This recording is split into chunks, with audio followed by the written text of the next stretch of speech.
जैसे कि आपको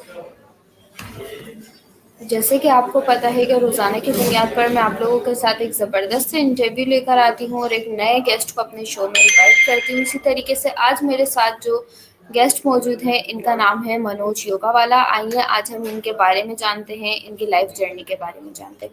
अस्सलाम वालेकुम सर, कैसे हैं आप? वालेकुम अस्सलाम। मैं ठीक हूँ और आप सुनाएं, आप कैसी हैं? जी अल्हम्दुलिल्लाह, मैं भी बिल्कुल ठीक हूँ। अच्छा, आप मुझे सबसे पहले अपना एक छोटा-सा तारुफ़ दें ताकि मैं आपको मज़ीद जान सकूँ और जो हमारे देखने वाले व्यूअर्स हैं, वो भी आपको जान सकें। ओके, सो हेलो, नमस्ते एंड अस्सलाम वालेकुम टू यू ऑल। मेरा नाम है मनोज तेजा माहेश्वरी। मनोज मेरा नाम है, तेजा मेरे वालिद साहब का नाम है और माहेश्वरी मेरी कास्ट है। बेसिकली जब से मैंने रेहान फाउंडेशन और रेहान स्कूल ज्वाइन किया, तब से मेरा नाम मनोज तेजा माहेश्वरी से मनोज जोगाला रख दिया गया। So special thanks to sir Rehan Alawala, जिनकी बदौलत मेरा आज नाम मनोज योगावाला है। इसके पीछे बड़ी कहानी है कैसे नाम रखा गया। सो बेसिकली मेरा ताल्लुक जो है वो लियारी से है, कराची के एक इलाका है जिसका नाम लियारी है, वहाँ से है। और मैंने जो अपनी एजुकेशन की है मास्टर्स साइकोलॉजी में। इसके अलावा मैंने तकरीबन तकरीबन 7 साल मैंने टीचिंग करवाई और उन्हीं टीचिंग के दौरान मैंने मुख्तलिफ कोर्सेज भी किए, जैसे कि पब्लिक स्पीकिंग कोर्स किया, सर्टिफाइड ट्रेनिंग कोर्स किया। और इसी कोर्स के बिना पे मैंने एक ऑर्गेनाइजेशन बनाई थी यूथ सर्विस के नाम से, जो 2012 से लेकर 2018 तक मैंने रन की। उसमें मैं क्या करता था, उसमें मैं जो है यूथ को एम्पावर करता था और साथ साथ जो है एजुकेशन के ऊपर बातचीत करता था, अवेयरनेस। नेक्स्ट, मैं अक्सर औकात मैं बीमार रहता था, तो मैं ऐसी टेक्निक्स की खोज में था जो बिना दवाइयों के हो। तो ऐसे मेरे पास बहुत सारी टेक्निक्स आई, जिसमें सर फहरिस्त acupressure, acupressure, colour therapy, reiki healing, magnet therapy, ये सारी थेरेपीज मेरे सामने आई। तो वो मैंने चीज़ें सीखी और फिर मैंने अप्लाई भी किया। और उसी की बिना पे मुझे तकरीबन 6 से 7 बार जो है टीवी पे ही बुलाया गया एज अ लाइव शो में, तो वो भी मैं आया। इसके अलावा मैंने कुछ आर्टिकल भी लिखे, वो आर्टिकल मैगजीन में भी छपे, अखबारों में भी छपे। और ये मैं करते रहता था, मैं पूरे तकरीबन 19 सालों में। और मेरे साथ साथ एजुकेशन भी मिल जाती थी। फिर जब मेरी एजुकेशन कंप्लीट होने लगी थी मास्टर्स, तो 3 माह मैंने हॉस्पिटल में प्रैक्टिस किया एज अ साइकोलॉजिस्ट इंटर्नी। और फिर जो है 1 साल मैंने एक कॉन्ट्रेक्चुअल जॉब थी, पिल के नाम से एक इदारा था, तो वहाँ पर मैं काम करता था एज अ साइकोलॉजिस्ट और रिसर्चर। तो वहाँ पर 1 साल तक मैंने काम किया।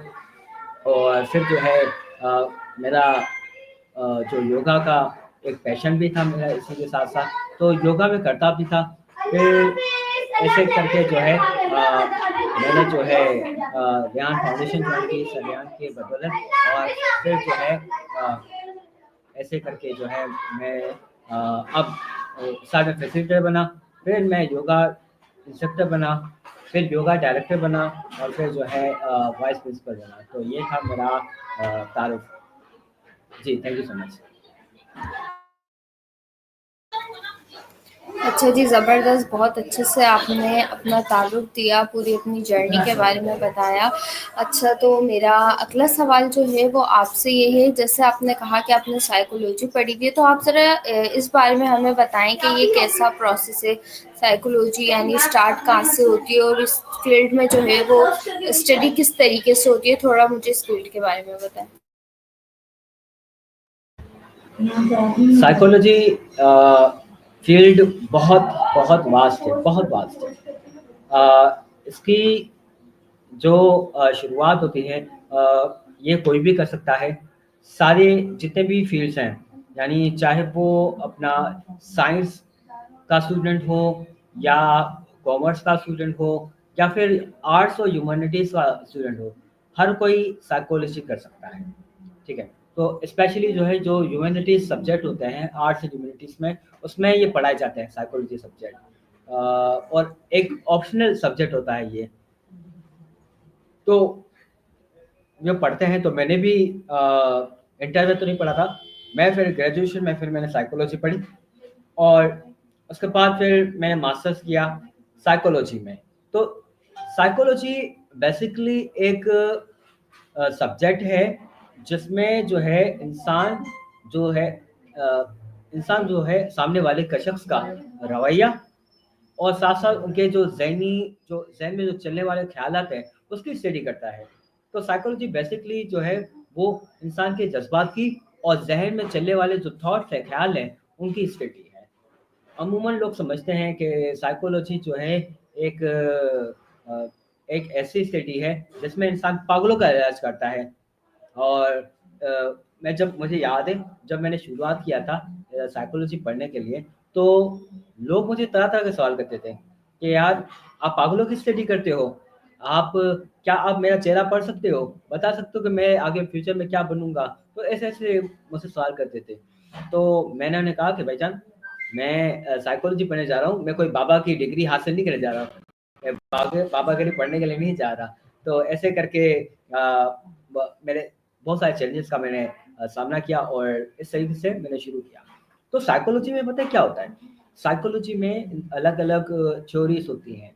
उसमें जो है हमें पढ़ाया जाता है कि इंसान सोचता कैसे है, गुस्सा क्यों आता है, ये नेगेटिव ख्याल क्यों आते हैं, और इसको हम कैसे टैकल कर सकते हैं। डिप्रेशन के क्या-क्या वजूहात होती हैं, एंग्ज़ायटी की क्या-क्या वजूहात होती हैं, तो इन सारी चीज़ों की स्टडी है।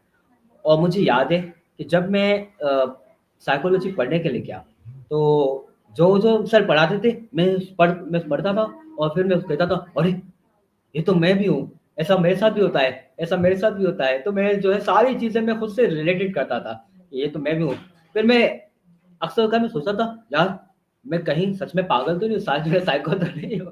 तो ऐसे करके जो है और फिर मैं जितने भी जो हमारे जो क्लास फेलो होते थे, मैं उनसे सारे सवाल करता था कि भाईजान, यार, मैं जब साइकोलॉजी पढ़ता हूँ, तो मुझे ऐसा लगता है कि यार सारी चीज़ें मेरे साथ हैं।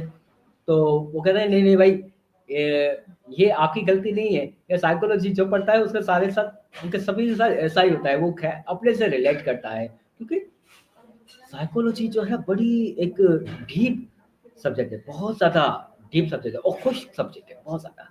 इसीलिए जो है हर कोई जो है नहीं करता, और किसी को पता भी नहीं है, और हिम्मत भी नहीं करते कोई करने। और मेजॉरिटी जो साइकोलॉजी जो पढ़ने वाले हैं वो ख़वातीन ही हैं। मर्द हज़रात बहुत ही कम मिलते हैं, बहुत ही कम। क्योंकि वो समझते हैं कि ये लेडीज़ का काम है, ये हमारा काम नहीं है। तो साइकोलॉजी जो है पढ़ने से बहुत सारे फ़ायदे होते हैं। इससे हमें तो एक तो ज़हनी कैफ़ियत के बारे में पता चलता है, हमारे जज़्बात के बारे में पता चलता है, और इंसान अपने आप को बेहतर तरीके से जानता है। और जब मैंने साइकोलॉजी पढ़ी, तो मैंने अपने जो है जितने भी जो प्रॉब्लम्स थी, वो मैंने हल किए, खुद ब खुद हल किए मैंने, खुद ब खुद। पहले के तौर पे जो है मैं बहुत ज़्यादा परेशान रहता था। मैं सोचता था मैं कैसे अपने चीज़ों को ठीक करूँ, कैसे मामलात को ठीक करूँ। लेकिन जब मैंने साइकोलॉजी पढ़ी, तो ना सिर्फ़ मैंने अपने मामला ठीक करना शुरू कर दिए, बल्कि दूसरों को भी मैंने सुनना शुरू कर दिया, और दूसरों के भी मामलात को ठीक करना शुरू कर दिया। So it is all about psychology. Yes. अच्छा जी, ज़बरदस्त। बहुत अच्छे से आपने बताया कि साइकोलॉजी क्या होती है, किस तरीके से इसको पढ़ते हैं, पूरा आपने डिटेल में बताया। लेकिन मेरा अगला सवाल आपसे ये है कि हम जो है किस तरीके से, यानी जो साइकोलॉजी है उसे हमें कितने साल पढ़ना पड़ता है? जैसे उसके लिए हमें इंटर की डिग्री चाहिए, तो इसके बाद कितना टाइम हमें साइकोलॉजी को देना होता है? और इसके बाद इसकी कोई प्रैक्टिकल बेस कोई लर्निंग होती है, या सिर्फ़ जो है हम किताबों के ज़रिए या बुक्स कॉपीज़ के ज़रिए ही पढ़ते हैं? बहुत ही ज़बरदस्त सवाल। जिस तरीके से इंटर करते हैं, अगर डॉक्टर किसी को बनना होता है, तो वो जो है प्री मेडिकल पढ़ता है पहले। इंटर में प्री मेडिकल होती है, और उसके बाद फिर जो है बीएस होती है हमारे जो है उसमें मेडिकल में, और फिर एमबीबीएस होती है। पूरा एक एमबीबीएस तकरीबन 5 साल जो है वो स्टडी करते हैं, 5 साल। 5 साल सिर्फ़ और सिर्फ़ जितनी भी जो बीमारियाँ होती है, उन सारी चीज़ों की जो है वो स्टडी कर रहा होता है। सेम टू सेम साइकोलॉजी के साथ भी यही है, सेम टू सेम। साइकोलॉजी जो है तकरीबन 4 समझ जाएँ कि 2 साल उनके ग्रेजुएशन होते हैं और 2 साल मास्टर्स होते हैं। तो 4 साल अपना सिर्फ़ और सिर्फ़ थ्योरीज़ पढ़ने को होते हैं। तो मास्टर्स के बाद जो है इसकी स्पेशलाइज़ेशन कोर्स होते हैं, अलग-अलग। और साइकोलॉजी के अंदर बहुत सारी ब्रांचेज़ हैं। जैसे कि फॉर एग्ज़ाम्पल एजुकेशन साइकोलॉजी अलग है। एजुकेशन साइकोलॉजी हो गई, काउंसलिंग साइकोलॉजी हो गई, क्लिनिकल साइकोलॉजी हो गई, अपना एनवायरमेंटल साइकोलॉजी हो गई, ऑर्गेनाइजेशन साइकोलॉजी हो गई। तो इतनी सारी साइकोलॉजी के अंदर फील्ड है। तो अब जब आप मास्टर्स कर लेते ना, मास्टर्स करने के बाद अब आप चूज करते हैं कि आप किस फील्ड की तरफ जाना चाहते हैं। आया आप क्लिनिकल साइकोलॉजी की तरफ जाना चाहते हैं, अगर आप चाहते हैं कि मैं हॉस्पिटल में प्रैक्टिस करूं, तो आपको क्लिनिकल साइकोलॉजी की तरफ जाना पड़ता है। और अगर आप चाहते हैं कि मैं एजुकेशन की तरफ भी रहूं और साथ साथ हॉस्पिटल में रहूं, तो वहां पर जो है क्लिनिकल और काउंसलिंग साइकोलॉजी दोनों जो है वो बेस्ट मतलब मानी जाती है। इन दोनों में आप प्रैक्टिस कर सकते हैं।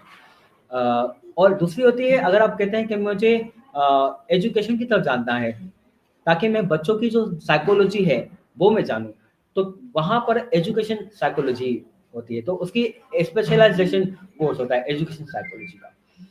इसके अलावा अगर आप कहते हैं कि मुझे जो है ऑर्गेनाइजेशन में जो वर्कर्स होते हैं वो परेशान क्यों होते हैं, उनकी परफॉर्मेंस कैसे ठीक की जाए, काम को कैसे बेहतर किया जाए, तो वहाँ पर जो है ऑर्गेनाइजेशन साइकोलॉजी का वो करना पड़ता है, उसके अंदर स्पेशलाइजेशन कोर्स करना पड़ता है। तो ये सारी सर्टिफिकेशन करने के बाद इंसान एज अ प्रैक्टिशनर बनता है। अंडरस्टैंड? ऐसे करके जो है यानी सिर्फ पढ़ के नहीं होता। पढ़ के सिर्फ आप अपने जो कॉन्सेप्ट है, एक तो वो ठीक कर सकते हैं, या थोड़े-थोड़े जो आपके जो प्रॉब्लम्स होते हैं, छोटे-छोटे प्रॉब्लम्स होते हैं, वो आप ठीक कर सकते हैं। और बस यही होता है। बाकी स्पेशलाइज़ेशन अगर करते हैं, तो आप एज़ अ प्रैक्टिशनर बन जाते हैं। एक सर्टिफ़ाइड आप साइकोलॉजिस्ट बन जाते हैं, एक लाइसेंस। जिस तरीके से गाड़ी आप चलाते हैं ना, गाड़ी चलाने के लिए आपको लाइसेंस चाहिए होता है। तो उसी तरीके से साइकोलॉजी पढ़ने के लिए आपको लाइसेंस चाहिए होता है, और वो लाइसेंस क्या होता है? स्पेशलाइज़ेशन कोर्स होता है। तो ये होता है। वो आप मास्टर्स के बाद कर सकते हैं, इससे पहले आप नहीं कर सकते। जी। अच्छा जी, बहुत खूब, बहुत डिटेल में आपने समझाया कि साइकोलॉजी क्या होती है, किस तरीके से हम ये पढ़ते हैं, इसका पूरा प्रोसेस आपने बताया। उम्मीद करती हूँ बहुत सारे लोग जो है इससे फ़ायदा उठाएँगे, अगर वो साइकोलॉजी पढ़ना चाहते हों या उसमें इंटरेस्टेड हो, तो अच्छी खासी नॉलेज उन्हें वो ये इंटरव्यू देखकर ही मिल जाएगी। अच्छा, तो मेरा अगला सवाल ये है कि साइकोलॉजी एक कम्प्लीटली डिफरेंट चीज़ है और उसके बाद आपने जो है अपने नाम के साथ योगा वाला लगाया, तो ये साइकोलॉजी से ये योगा वाले तक की जर्नी, इसको ज़रा एक्सप्लेन करें कि ये आपने साइकोलॉजी वाला क्यों नहीं लगाया जब आपकी फील्ड साइकोलॉजी थी, और योगा वाला आपने क्यों चूज़ किया, ज़रा इस बारे में थोड़ा बताएं।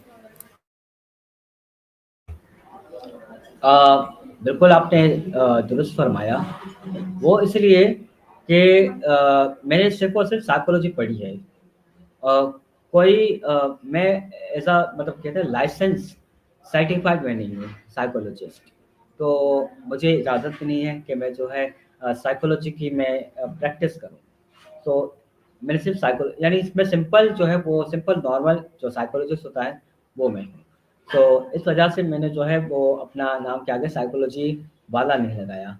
और एक और बात, मुझे अगर मैं सच कहता हूँ कि मुझे जो है ये पहले पसंद नहीं था कि ये वाला लगाना। मैं अक्सर औक़ात जो है ना, मैं जितने भी वाला जो हमारे स्कूल में क्या ये क्या लगा हुआ है? कोई क्या पानी वाला, गैस वाला, बिजली वाला। मैंने कहा क्या ये वाला-वाला लगा है? यहाँ पर कोई ठेले वाला कोई चीज़ें लग रही है क्या? दुकानें-शुकानें लगी हुई हैं क्या? मुझे बहुत चिढ़ लगती थी इससे, बहुत चिढ़ लगती थी। और मैंने जब मुझे याद है जब मैंने जॉइन किया था, तो मैं इंटरव्यू देते रहता था बहुत सारे बच्चों को मैं। तो मुझे कहते थे सर आप अपने नाम चेंज करें। मैंने कहा नहीं, मुझे अपना नाम चेंज नहीं करना।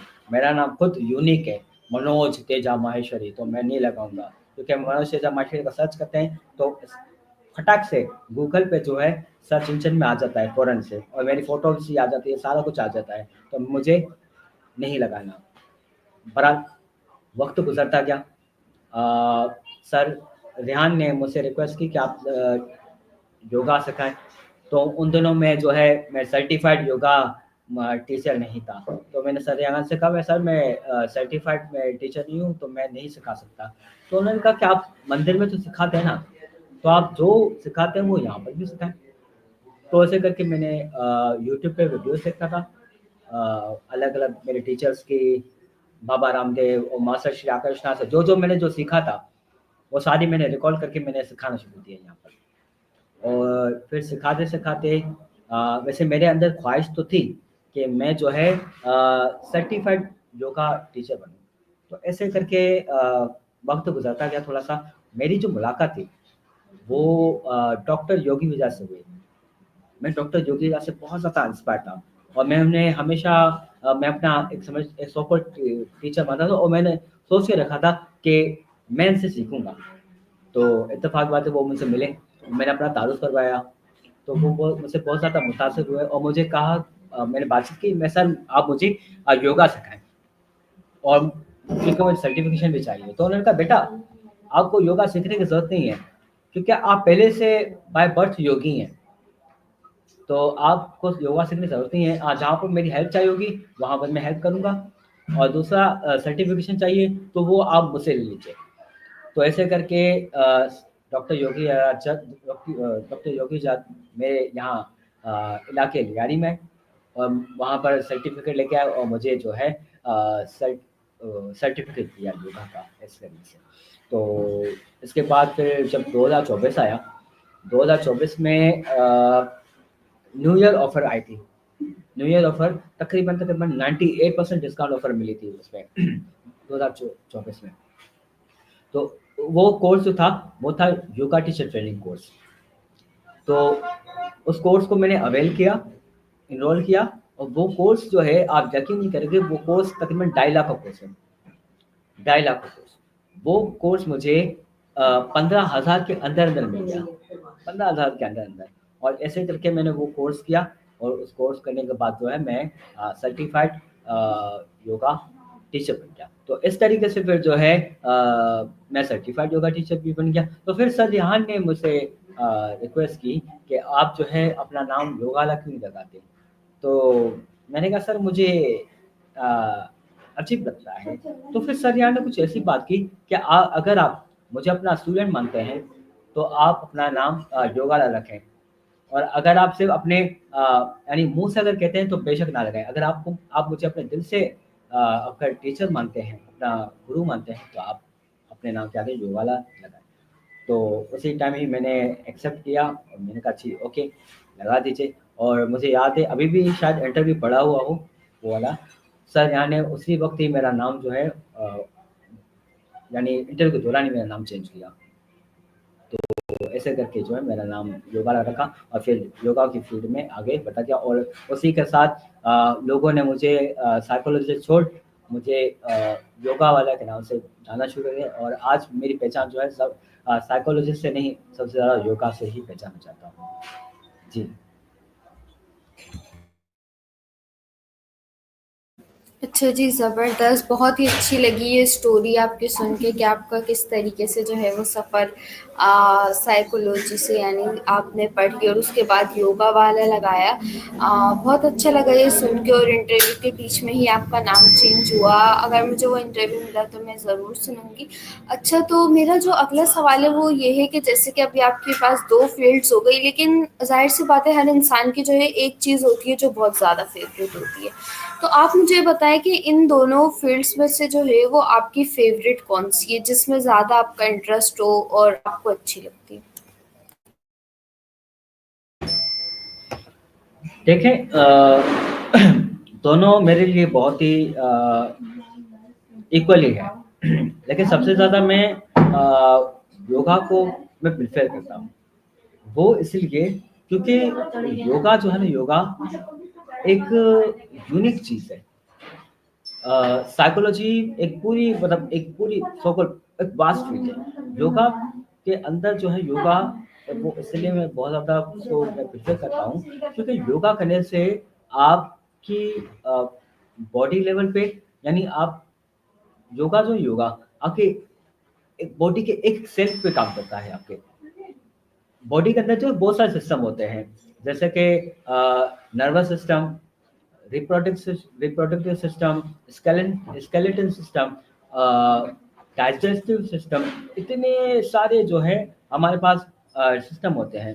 तो योगा जो है, योगा इन सारे सिस्टम पे काम करता है, सारे सिस्टम पे। बाकी जितनी भी जो एक्सरसाइजेस हैं वो ज़्यादा से ज़्यादा आपके ज़हन पे काम करती है या तो बॉडी पे काम करती है। जैसे कि जिम है, वो आपकी बॉडी पे काम करती है। और इसी तरीके से अगर साइकोलॉजी की बात करें तो वो आपके माइंड और बिहेवियर पे काम करती है। लेकिन योगा एक वाइड एक्सरसाइज है जो आपके बॉडी लेवल पे, दूसरा आपके माइंड लेवल पे, यानी आपकी जो जो ज़हनी जो तशवीश होती है, ठीक, टेंशन, डिप्रेशन, ये सारी चीज़ें जो है ये भी दूर करती है। इसके अलावा अ, आपका जो चिड़चिड़ापन होता है, ये चिड़चिड़ापन, उदासी, मायूसी, ये भी ख़त्म करती है। और आखिरी लेवल स्पिरिचुअल लेवल, आपके जो रूहानी ग्रोथ है वो भी आपको पहुँचाती है। यानी आपका जो कनेक्शन है योगा से डायरेक्ट नेचर से लग जाता है। तो योगा जो है बड़ी ज़बरदस्त एक टेक्निक, एक टूल है अपने आप को बेहतर बनाने का। तो साइकोलॉजी एक अलग फील्ड है और योगा एक अलग फील्ड है। हाँ, अ, जो साइकोलॉजी का अंदर जो है वो योगा का पार्ट भी आता है, क्योंकि योगा जो है, योगा करने से आपका ज़हनी तशवीश और इमोशनल बैलेंस भी होता है। तो इसीलिए कहीं न कहीं इसका जो टच है वो योगा का, वो साइकोलॉजी से भी लगता है। तो मैं सबसे ज़्यादा प्रेफ़र योगा मैं करता हूँ और योगा में मैं बहुत ज़्यादा एन्जॉय करता हूँ और दिल से करता हूँ। जी। अच्छा जी, ज़बरदस्त। ये चीज़ भी जो है आपने बहुत अच्छे तरीके से एक्सप्लेन करी। अच्छा, जैसे अब हमारे इंटरव्यू का टाइम जो है वो ख़त्म होने वाला है, तो आप कोई आखिरी मैसेज या कोई पैगाम जो देना चाहें?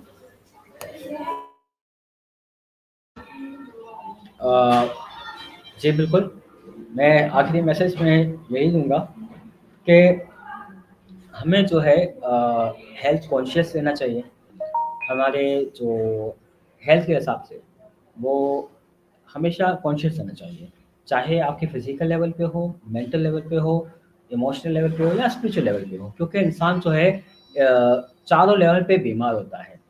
चारों लेवल पे, फिज़िकल लेवल पे भी बीमार होता है, ज़हनी तौर पे भी बीमार होता है, इमोशनली तौर पे भी बीमार हो जाता है और स्पिरिचुअल तौर पे भी बीमार होता है। तो हमें जो है इन चारों चीज़ों का ख़्याल करना चाहिए। तो इसके लिए मैं ये नहीं कहूँगा कि आप योगा करें, इसके लिए आप बहुत सारी टेक्निक्स हैं, बहुत सारी एक्सरसाइज़ेज़ हैं, आप उनको चूज़ कर सकते हैं। और तो आप बिल्कुल, और अगर नहीं है तो, अगर आप नहीं कर सकते तो आप किसी एक्सपर्ट के पास जाएँ और सीखें इन चीज़ों को। ज़रूर सीखें। और सेकंड ये है कि हमारी जो लाइफ़ है, वो बहुत ज़्यादा जो है शॉर्ट है, बहुत ज़्यादा शॉर्ट है। हम यहाँ पर ज़्यादा तवील अरसे के लिए नहीं आएँगे। हमारे बहुत सारे जो रिश्तेदार पहले थे, वो पहले थे, आज नहीं है। उसी तरीके से आज हम हैं, कल नहीं होंगे। तो इसीलिए हमें जो है ना, सभी का ख़्याल रखना चाहिए, सभी की रिस्पेक्ट करनी चाहिए, सभी से प्यार मोहब्बत से पेश आना चाहिए।